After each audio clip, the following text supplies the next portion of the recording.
Good afternoon, everyone, and welcome to News 3 Now, live at 4 on this Wednesday. Great day today. Yes, very nice at midweek. If you're running crazy legs this weekend, you're going to want to stay tuned to the forecast. Or maybe not. Yeah. We'll get to that in a minute. But first, here's what's making news this Wednesday. A tragic ending to the search for a missing 5-year-old Illinois boy. The boy's parents are now being charged with his murder. The annual Fitchburg Days Festival is no more. Our Kelly Arthur will explain what happened to the annual May event. And Eric Franke explains why Denim Day is being observed across the country. It focuses on a very important issue. Let's take a look outside today. As Mark said, beautiful afternoon, bright sunshine, not too chilly. Yeah, perfect. I love these temperatures. They're just great and still pretty nice. In fact, Dana's in the nice backyard with the forecast. I think I'm just going to hang out here actually for the next hour or so. It's sunny outside, a little breezy, but it feels pretty good. This is a live look from Platteville at our Queen Bee Radio Skycam. Yeah, a lot of sun for us right now. Again, the breeze, the only downside, but it's not too bad outside for us currently. Looking at our Doppler track, notice we do have some showers in northern Illinois. We did see them get very, very close to Beloit just a little bit ago. Most of the rainfall, though, is staying well to our south. If you are right along the state line, you may see a few raindrops this evening, but again, most of it staying well to the south for us. The rest of the state, pretty quiet. A lot of sunshine. Looking at our visible cloud track, you may have really enjoyed sunshine for most of the day. It hasn't just been for this evening. Right now, we're in the mid-60s around Madison, closer to 70 near La Crosse. And we are expecting those temperatures to stay close to that for at least another hour or so before we start to cool down for the evening. Our breeze coming from the south at about 13 miles per hour right now in Madison, closer to 15 in Mineral Point. So over the next few hours, we start to drop by 8. We're near 60 in the mid-50s for us by 10. We'll be in the mid to upper 40s for our overnight lows. Tomorrow, we do have the chance for a few showers to come back in, but it's still going to be pretty nice with our temperatures. Take a closer look at what's ahead for the rest of the week, our last weekend of April, in just a few minutes. Right now, we'll take a look at what's going on the roads for us. Overall, things actually looking okay for much of Dane County. A lot of green stretching through 90 and 39. Along the Beltline, though, a little slow down on the eastbound side. Westbound, not looking too bad at this time. Verona and Mount Horeb should be pretty smooth to get through this evening. And near Janesville, we aren't seeing any major delays and no accidents to point out for you. Keeping a close eye on things, though, of course. 27 minutes from Janesville to the Beltline, 19 minutes from Sauk City to Middleton, and from Sun Prairie to downtown, it will take you just a few minutes longer than usual, adding about 5 minutes onto that time, 21 minutes for you this evening. You'll need the shades, but I was driving down around today with the windows down, so if you're like me, if you're not on the interstate, probably going to be able to enjoy the windows down for your evening commute. All right, it's a great time of year, but it's not going to stay that way, right? It'll stay pretty nice for tomorrow, just that rain chance. Temperature-wise, though, we aren't going to drop for tomorrow or Friday. This weekend, though, I know we're looking ahead to crazy legs. Things might be a little cooler for Saturday. A little crazy. A little crazy. Yeah. All right, Dana, we'll see you in a few minutes. Thank you, Dana. First at 4, police in Illinois have recovered the body of a 5-year-old boy missing since last week. His parents are now charged with first-degree murder. CBS's Hillary Lane has more. Some of the details that we Authorities in Illinois confirm the worst about 5-year-old AJ Friend. We have a dead 5-year-old child who has now been recovered. Investigators found AJ's body wrapped in plastic in a shallow grave in the town of Woodstock, about 10 miles from where he lived. They combed the area on foot and even used drones. AJ was reported missing last Thursday when his father called 911. When was the last time you seen him? Last night, probably 9:30, when he went to bed. Investigators removed evidence from the family's Crystal Lake home this morning, carrying out bags, a shovel, and a child's mattress. AJ's parents, Andrew Friend and Joanne Cunningham, are both charged with multiple counts of first-degree murder and battery. Police got their break from forensic cell phone evidence. Once presented with the evidence obtained by investigators, both Joanne and Andrew Sr. provided information that ultimately led to the recovery, what we believe is the recovery of deceased subject AJ. Cunningham's attorney did not provide details when he left the police station this morning. I have no comment. I'm not avoiding you. I have no comment. Police also had a message for little AJ. We know you're at peace playing in heaven's playground and are happy you no longer have to suffer. The coroner will determine the cause of death. Hillary Lane, CBS News. And AJ's younger brother Parker was taken into state custody shortly after AJ went missing last week. The boy's mother is also pregnant. The fourth and final man involved in the shooting of a 5-year-old Beloit boy was given the maximum sentence in Rock County Court this afternoon. A judge sentenced Hugo Martinez to 15 years in jail, followed by 10 years extended supervision. Martinez was accused of second-degree party to a crime in the 2016 shooting death of Austin Ramos Jr. According to a pre-sentencing investigation, he was involved in getting rid of the murder weapon after the shooting. Investigators have named the man and 2 small children found dead at a home in Seymour last week. The Wisconsin Division of Criminal Investigation says the body of 35-year-old Andrew Poppy was found in the house along with 4-year-old Madeline Sampson and 3-month-old Haley Poppy. Investigators say the deaths were the result of an isolated incident, but have not released more about how the 3 died. Their bodies were found last Friday morning after police finally entered the house. Officers first responded to the home about 11:20 p.m. the night before for a report of a domestic disturbance. Fire extensively damaged a home in Cottage Grove this afternoon. The call came in just over an hour ago to the home on Lotus Lane. Crews from 4 fire departments responded to the call. The roof has collapsed and the damage seems to have extended to the rest of the home, but no one was injured. Fitchburg Days is no more. Yeah, the event organizer canceled the event indefinitely. Our Keely Arthur is here and she shares the reason behind this decision. Well, we spoke with both the mayor and the event's organizer. He said he was denied both sound and alcohol permits from the city of Fitchburg, and without those key components, putting on the event is impossible. You may remember last year, Fitchburg Days, which was held at McKee Farms Park, was cut short following arrests and disturbances involving teenagers. Recently, a city committee denied a permit for amplified sound, and on Tuesday, the full council denied it an alcohol license. Mayor Aaron Richardson says the problems with the festival involving crime had a lot to do with those decisions. This is something that we've had a lot of issues with. This has kind of been going on for a while now. People think the city's associated with it, but we're really not. And so it seemed like it was really the time to say, you know what, we've talked about this a lot. We've tried to make a lot of changes, and it's really time to just put an end to it at this point. As you heard there, Fitchburg Days was not a city-hosted event. Fitchburg does help put on a number of other seasonal events like Festa Italia and concerts at McKee, just to name a few. And I did chat with Jay Allen, the organizer of Fitchburg Days. He said the community is losing its largest event, which drew people from all across the city and was fun for most of them. That's why we can't have nice things. Exactly. All right, Keely, thank you. Thank you, Keely. Federal military officials have agreed to review how the Wisconsin National Guard handles sexual assault after members alleged harassment, assault, and retaliation for reporting incidents.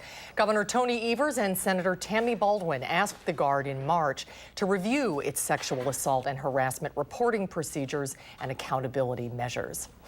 Leaders around the country are raising awareness about sexual assault through Denim Day. It's a day that focuses on a very important message, and Eric Franke joins us to explain. Eric? Mark and Susan, today marks the 20th anniversary now of Denim Day, which actually started when an Italian Supreme Court overturned a rape conviction on the basis that the victim's jeans were too tight to have been removed without her consent. In response that year, women in the Italian parliament wore jeans in solidarity. And today, Dane County Executive Joe Parisi and his wife, Erin Thornley Parisi, who is the executive director of the Rape Crisis Center, held a press conference together to talk about how sexual assault remains a bigger problem locally than most of us realize.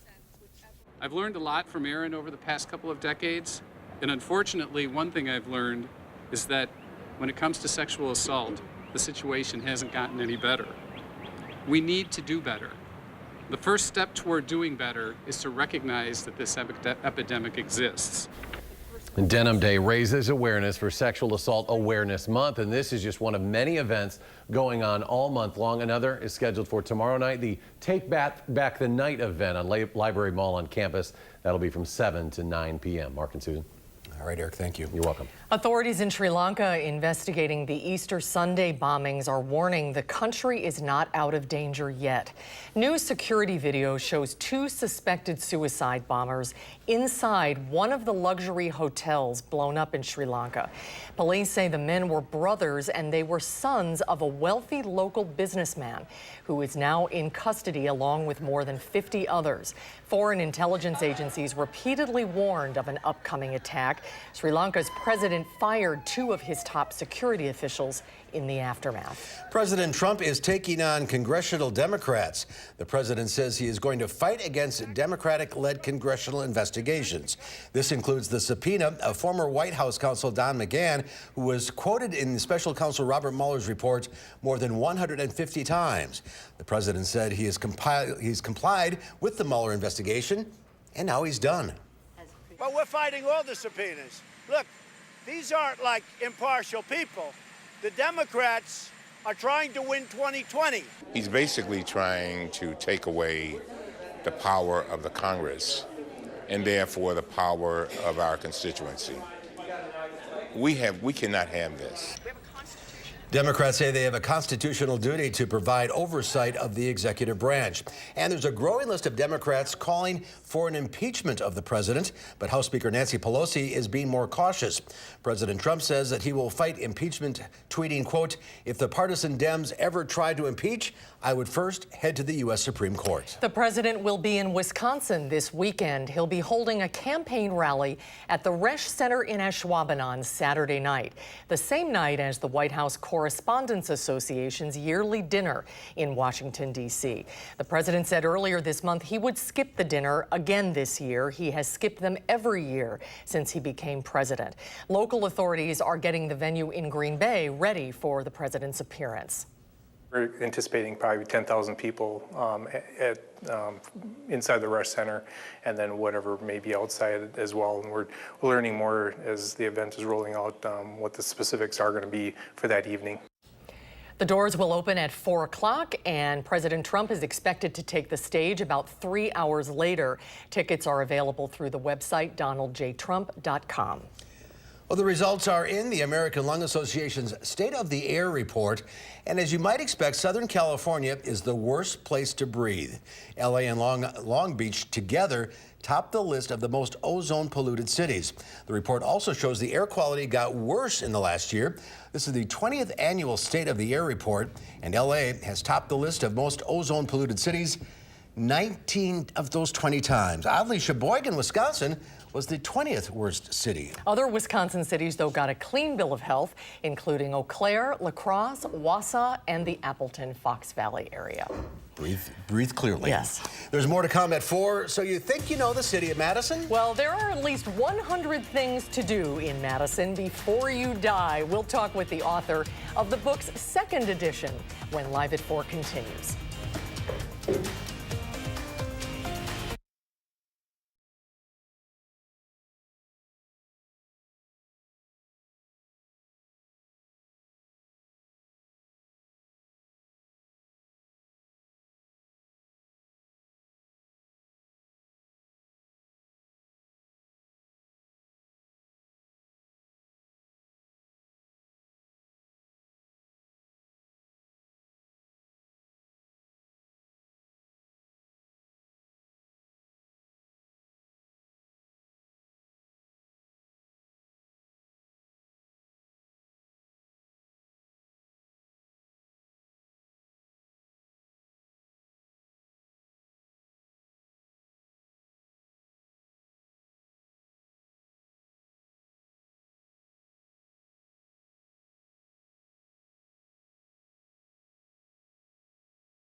Well, more than 7 million Americans depend on insulin to stabilize their blood sugar. A new report shows many of them are struggling to pay for the life-saving medication, which costs much less in other countries.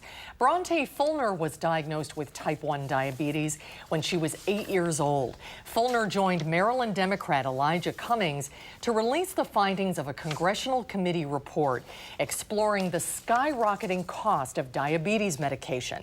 It shows patients needing insulin would pay 92% less in Australia, 88% less in the UK, and 87% less in Canada. Lawmakers have held a series of hearings on this issue, with both parties demanding answers from pharmaceutical companies.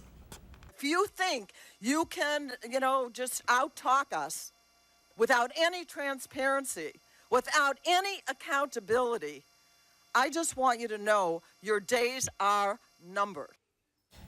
Drug makers blame the troubled healthcare system plus the cost of innovation. Some have made moves to lower prices, but frustrated lawmakers say it is a life and death problem that needs a better cure. Mixed earnings reports pulled the markets down on Wall Street. The Dow Industrials fell 59 points, ending the day at 26,597.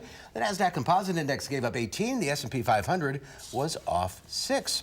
Well, there are enough things to do and see in Madison to have its own bucket list. Yeah, in fact, author Katie Vaughn has made the bucket list for you in her book, 100 Things to Do in Madison Before You Die. The second version of the book was just released. Katie, good to see you. Welcome back to Live at 4. So you did your first version of the book 2 years ago. 2 years ago, yep. And is the second edition, does it include more things? Is it an updated version of your first book? I was still limited to about 100 things. Okay. I packed in lists and roundups wherever I could. But yeah, I took a few things out and then was able to add a few more things in. Things like Alumni Park downtown, the CrossFit Games coming to Madison, the new murals kind of emerging around the city, things like that. So some things had to go to keep it at 100. A few things, yep. Ella's Deli I took out and stuff like that, but also tried to cram more beer in because I never have enough of that. That's a good thing. Let's back up 2 years when this first came out. Yes. Where'd you get the idea? Actually, I was approached about it. I had just left Madison Magazine, so it was a really good extension of the work I had done there to do this book. But this publisher, Reedy Press, has done these books in about 60 cities around the country, so they wanted to do a Madison one. So I always like when Madison's in the mix with some bigger cities, too. It's always fun to go through the book and see how many of the things you've done and how many you've never discovered yet. And there's a lot of things we haven't done, even living here all this time. It's so true. I think everyone has those things that they always intend to do, but just haven't quite yet. So I'm hoping this will be kind of a push to get going on some of those things. How did you decide what to put in here? That was the hardest part. I started with the list of all the things I thought just had to be on there, and that was a really long list. That was way more than 100. So tried to balance some of those really quintessential longtime Madison things with some newer things. What are some of the newer things? Gosh, just some of the restaurants, some of the shops, things like that. There are so many music festivals, especially in the summer, so I tried to put a lot of those in. So it's always interesting to see how Madison's changing and growing and evolving, but some of the things that have always been great still remain great, so it's neat to see that. Do people come up to you now and say, well, you got to put this in the book? Yes, I have gotten a few of those things, especially in social media, so I tried to answer some of those so this time around.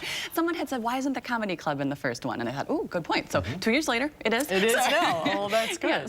Well, I think now a lot of times traveling is getting so expensive. Families want to do staycations and keep everybody here. It would be a great little project to open up your book and see how many things you can check out. I completely agree, and it was fun to see things like Bucky on Parade this last year, families going around checking all those off. I hope this could be something similar like that, like go explore your own city. There are always so many things to do. And you have a lot of information in here as well. Some of that nuts and bolts stuff, yes. Yes, the addresses, phone numbers, times, if there's a certain festival that's only a certain time of year, that sort of thing. Oh, that's great. And I love the suggested itineraries. Yes. So like quintessential Madison, WISC Essentials. Yes, one was, I think, photo ops, just keeping in mind like where you might want to take a selfie or something like that. But so in other words, you pick one of those topics and then you list all the places to go? Exactly. Oh, that's a great idea. Ideas, free fun? Yes, free fun.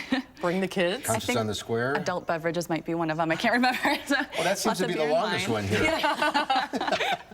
Well, Well, it's great fun. Yes. What a great city to live in. I totally agree. All right, the second edition of 100 Things to Do in Madison Before You Die is now on sale, and you can start your own Madison bucket list with Katie on Monday. She's hosting a winery tour at Fisher King Winery in Verona. It's Monday, April 29th from 6:30 to 8:30. It's free and open to the public. Oh, that'd be fun. Scratch one right off your list. Right? Like free. Katie, good to see you. Katie, great to see you. Thanks for coming. Thank you. And we'll be right back. You're watching News 3 Now, live at 4.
Take a look at this. An Italian artist has marked the 500th anniversary of the death of Leonardo da Vinci by using a tractor to create a giant image of him in a field near Verona, Italy. Not Verona here, Verona, Italy.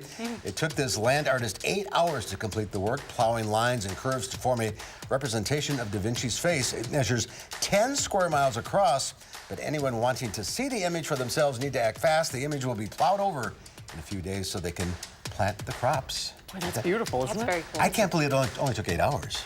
That is really something. Yeah, that is spectacular. Well, there is a win in Hollywood for streaming services like Netflix. The Academy of Motion Picture Arts and Science will not change the rules for Oscar eligibility. The Academy says it plans to further study the changes occurring in the movie industry. Of course, director Steven Spielberg reportedly planned to suggest restrictions on the eligibility of streaming services for Oscars. Netflix's Roma won 3 Oscars this year, including Best Director. And this has been a hot topic online. Big debate. Yes. People going back and forth. But you made a good point. The movies that are on Netflix, they still have to show in theaters, correct? At least at one time. At least one time. So like an audience. For like a week. For like a need to week. be eligible. Yeah. And then they meet the criteria. Well, so. they're good movies, you know. If it's a good movie, why does it matter where it's at? Because I think streaming services are fewer people are going into movie theaters because they're streaming movies. I That's like why. streaming movies, so I like it. Like watching a movie in your pajamas on the couch. Yes, I got the cat, I got the dog, I got the popcorn. Well, everybody can. Probably wine. Everybody's eligible. So that's Everybody's eligible now. Rules not changed. Okay. Good. And the rules aren't changing in the weather, at least for a day or two. No, still very springy outside. Temperatures are mild. Right now it's sunny. Looking ahead to tomorrow, we may deal with some rain. And we are keeping our eye on our Saturday forecast. We'll talk about why right after the break.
Right now it is sunny outside, a little breezy, but as we look out our live camera right here at the station, we have a mostly clear sky. I saw a few folks actually jogging down the sidewalk just a second ago. Hope they're enjoying the weather. It's a little breezy currently, but temperature-wise, no complaints. 66 the high so far for today. We started the day off in the upper 30s. So overnight low pretty close to average actually, but our afternoon high just a little above average for us. Record 85 for the high and 21 for the low. No record-breaking temps expected for the rest of the day or even as we look through the week. Our sunset isn't until 7:50, so you have a lot of time to enjoy this weather. We do have a little bit of rain right along the state line towards the southeast corner of the state. Got really close to South Beloit just a little bit ago. Folks right along the state line might see a drop or two of rainfall, but most of us really enjoying sunshine and just breezy conditions for this evening. It should be mostly clear for us. That little patch of rain is going to continue on east. We don't expect anything else hopping on up. That's an area of low pressure pressure just at the southern edge of Illinois, bringing showers throughout Missouri, Illinois, and into the central portion of the Midwest, heading into Indiana and Ohio here in just a little bit. Again, we're staying mostly sunny, and that warmer air, thanks to a little southern breeze as our high pressure has shifted off to the east. Still mostly clear, but just a little warmer for us in southern Wisconsin today. A cold front off to the northwest is going to swing south tomorrow. It's expected to be pretty weak, pretty quick, but we might still see a chance for showers tomorrow afternoon as that front does cross. Behind the front, we're expecting another clear sky as we head into Friday. So back to the sunshine for us for your Friday.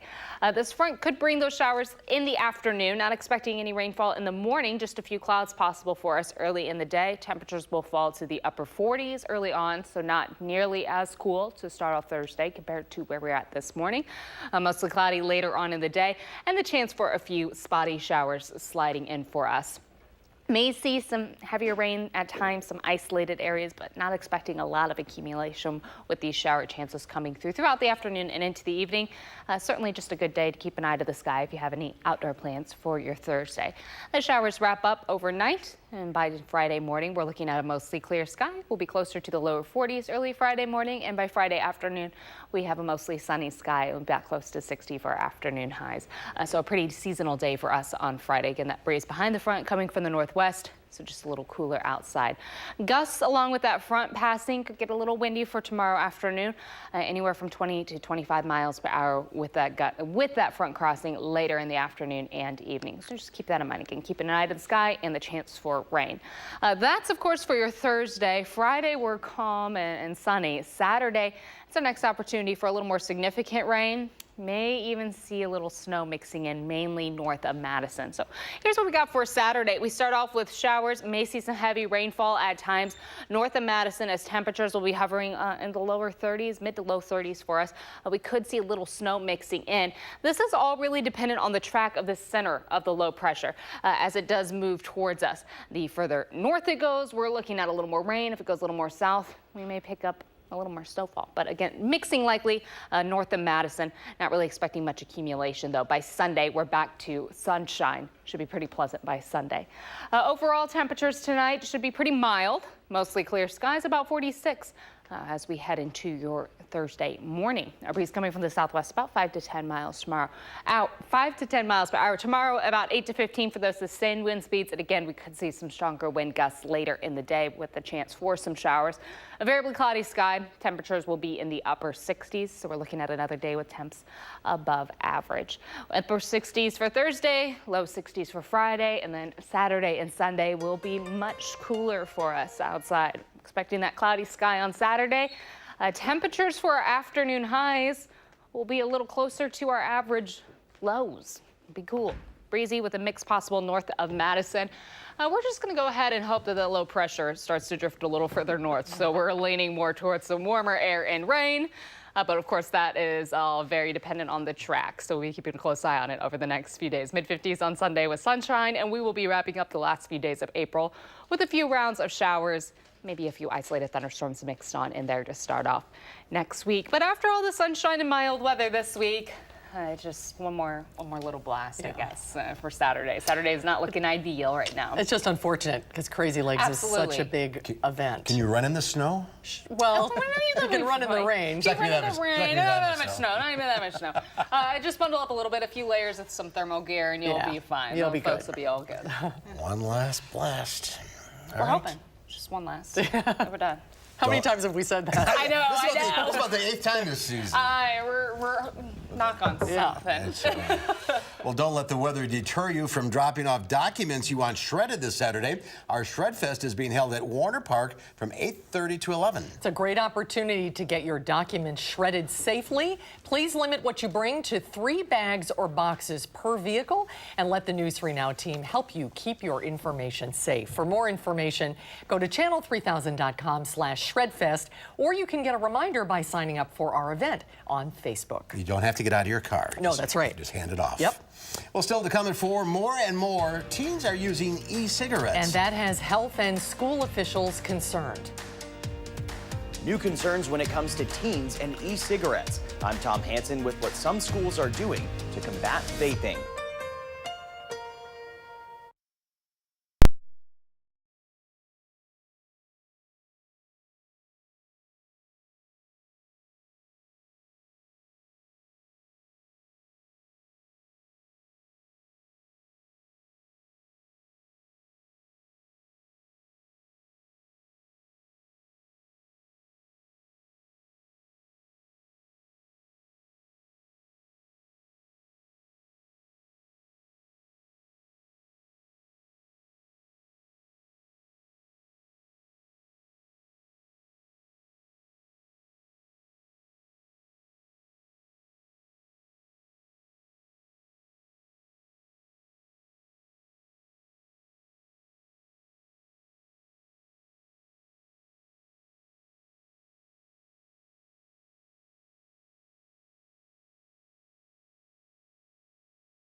Edgewater Skycam, is it? That's New York City.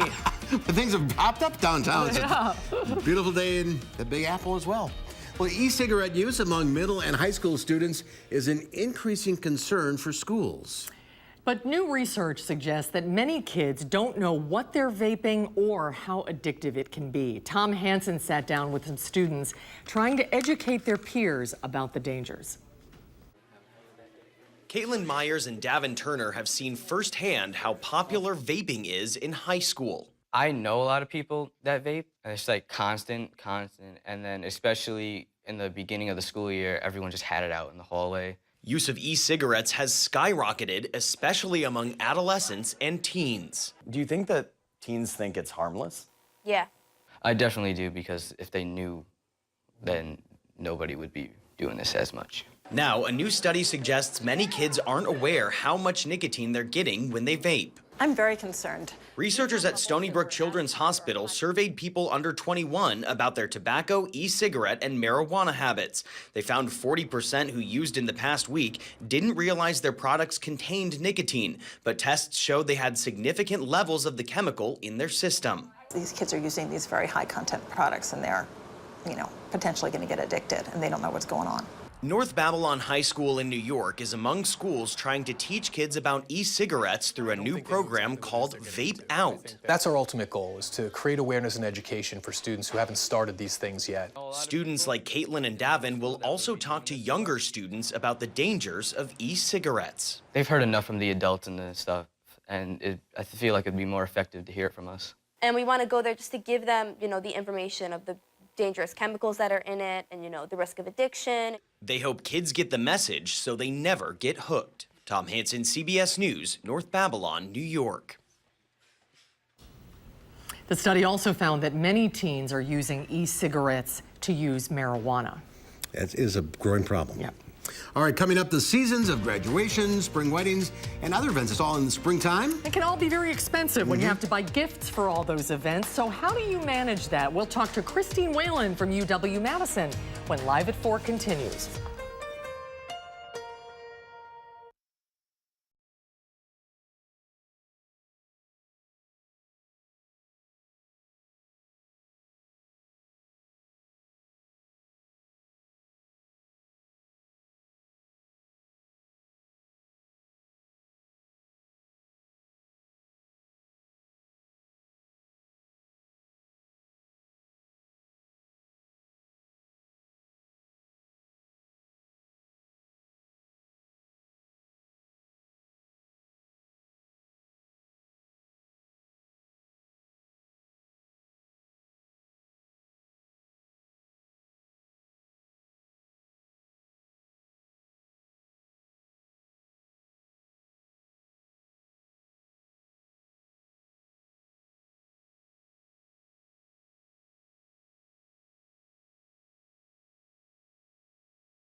few more folks on the road, so things are slowing down just a little bit for us. We're looking at Verona Road right at Raymond Road right now. Of course, the traffic light gets backed up for a second, things turn green, then everyone floods through and then gets backed up again. That's just kind of the pattern for us right now. Along the Beltline, we are seeing delays on both the east and westbound sides, but once you get really past Park Street, things start to improve a little bit there towards the westbound side, and then of course heading towards Middleton, things get a lot better for us. Downtown Mount Horeb, not looking too bad. Near Mount Vernon, we are seeing a little bit of a delay there on the eastbound side and towards Verona. Also seeing a bit of a traffic backup heading up towards the Beltline. Around Janesville, things look just fine for us this evening, at 39 all the way through Rock County. Should be a smooth drive. From Janesville to the Beltline will take you just about 27 minutes, 17 from Sauk City to Middleton, and at 20 now from Sun Prairie to downtown, so just a few minutes more than usual. That's a quick look at traffic. All right, Dana, thank you. Who hasn't dreamed about spending a night inside a potato? Incredibly, this dream has now become a reality. Sort of. If spuds are your one true love, you'll want to book a night at the Big Idaho Potato Hotel, which is now listed on Airbnb. Slightly disappointing, but realistically reassuring, the 6-ton structure is not actually made out of potato, but steel, plaster, and concrete. It sits in a field in South Boise, and was created by the Idaho Potato Commission. A night inside the tater will set you back $200. Looks cozy. Giant potato. Kind of cool. Well, spring is often a time of big milestone events, things like graduation, first communion, and weddings. It can also bring on a lot of financial pressure. So how can you celebrate with your friends and family without breaking the bank? Christine Whelan is a professor of consumer science and the director of the Money Relationships and Equality Initiative at UW-Madison. Welcome back, Christine. Good to see you. Good to see you. These things do seem to come in a cluster all at once. So where do you begin planning? They do. So whether you are a guest or whether you are actually having an event and hosting an event that is worth celebrating, there are some financial considerations to think about. Yeah. Let's start with, let's say you're a guest and you're getting invited, whether it's a graduation, a wedding, a First Holy Communion, all these kinds of events that we have in the spring.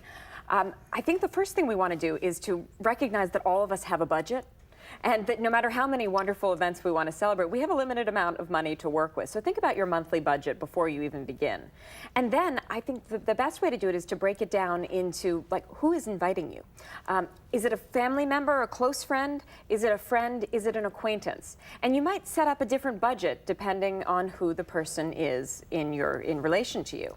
And then after that, remember that just because a lot of people you think are spending tons of money does not mean that you have to, if your budget doesn't allow it, right? A lovely framed picture of either of the invitation to the event or a picture of you and the celebrant can really make a great gift and not break the budget. That's a good idea because you have to bring something. You feel so much pressure. You can't show up empty-handed. Right, but some of those non-hugely monetary gifts can sometimes be the most meaningful. Yeah, that's true. And if you're setting up a registry, let's say at Target or something, you should give people a variety. You know, not everything is $300. Absolutely. So if you're the one who is having the event, it's really important to be mindful of other people's financial situation. So for example, what you don't want to do is host a big dinner, not tell everybody that at the end the check is going to be split multiple ways, right? You don't want to surprise people with added expenses when you're inviting them to celebrate with you. And also you can actually give people some guidance in advance on if there are going to be multiple events around a graduation weekend. This is what we're planning on doing at this point. This is how much it will likely cost. Oh, that's a good idea. This can give people a way to pick and choose what they feel like they comfortably can attend. Are there traditional rules, the traditional rules about who pays for what? Yes. Do they, I mean, for weddings, for example, do they still exist, or is, in this modern day, you know, is that no longer appropriate? So the traditional rule is that the groom's family would pay for the rehearsal dinner, the bride's family would pay for the wedding. These days now we are seeing more and more couples contributing to or paying for their weddings entirely on their own. So there is certainly no kind of set rule. It is a choose your own adventure, which can be good, but can also put a lot of pressure on people to want to have these events the traditional and good way without the budget to do it. So one of the things I teach in my Consuming Happiness class at the University of Wisconsin at Madison, I talk about these these issues. And I say, listen, rather than spending money on one day that you're trying to make perfect, rather than spending money on an extravagant ring or something like that, instead think about investing in a future together and actually sharing that with your guests and people who are celebrating with you, so that maybe you can all come together to build that future or to give money to a particular charity. So you're having a larger vision than just material items at a big party. Oh, I love that. What does the average wedding cost? It's like $20,000? It is, yes. It's more than $20,000. I mean, what a great charity you could, I mean, all that money you could give to a charity. Absolutely. And keep the wedding more simple. Sure, or a down payment on a house, or paying back your college loans. I mean, there are so many things that this money could go toward. We feel so much social pressure, though, to spend lots of money on particular events. But the more money you spend does not guarantee you more happiness. Yes, the marriage divorce rate stays about the same. It absolutely does. So. And what about like religious ceremonies that are a little less black and white? Things like first communions and bat mitzvahs and stuff like that. So my daughter is actually receiving her first Holy Communion this Saturday, and it's a time of great celebration, and I've invited some friends over who asked about this. And I didn't know until I looked it up that cash is actually one of the recommended gifts. But if you are uncomfortable with that, like I am, giving cash to a nearly 8-year-old, then there are other things like little small pieces of jewelry or a donation to a charity. Yeah, that's always very nice. Yeah, so that is something that we're encouraging as well. 'Tis the season. Tis the Graduations, season. first communions. Many celebrations without breaking the bank. Yes. There you go. Very good. Advice. Christine, good to see you as Good usual. to see you. The school year's almost over. It is. Well, hopefully we'll see you over the summer. Absolutely. There's more happiness to come in the summer. Good. We'll be right back with your forecast.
Enjoy today and tomorrow. Yes. And Friday, too. Okay. Friday will be nice and sunny outside if you're able to spend a little time outside for Friday or evening. Here's a look at our Doppler track right now. Notice we did see a few raindrops along the state line. Most of it, though, staying to the south. Cloud coverage really staying to the south. Also, that gives us a pretty clear evening. Sunset isn't until 7:50, so you've got a lot of time to enjoy this weather. Temperatures are currently in the mid to low 60s. We'll stay there for a few more hours with this sun, but overnight lows, of course, are going to drop for us. We will be in the upper 40s for early tomorrow morning. As far as your Thursday goes, do plan on seeing a few raindrops in the afternoon, but it's really going to be hit or miss for us, unfortunately. As we advance into tomorrow afternoon, notice those speckly showers start to come in. and we may see some heavier rain at times. It all passes through by Friday. Friday brings us sunshine. That's for Friday. Unfortunately, as we look ahead for Saturday.